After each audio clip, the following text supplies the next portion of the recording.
শরীফে তেলাওয়াত হয়েছে হামদে বারি তাআলা। আমরা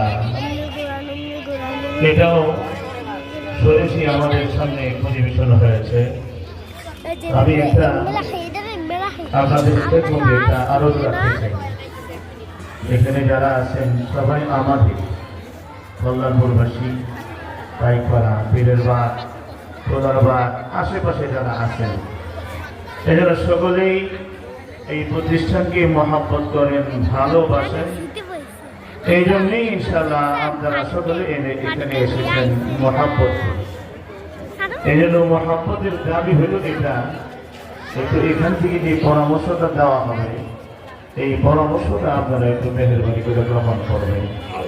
যেখানে এখানে দাঁড়িয়ে আছেন অনেক, আমরা আলহামদুলিল্লাহ অনেক চিন্তা ভাবনা করে দিকে বসবেন, তারাও সুন্দর ভাবে দেখতে পাবেন।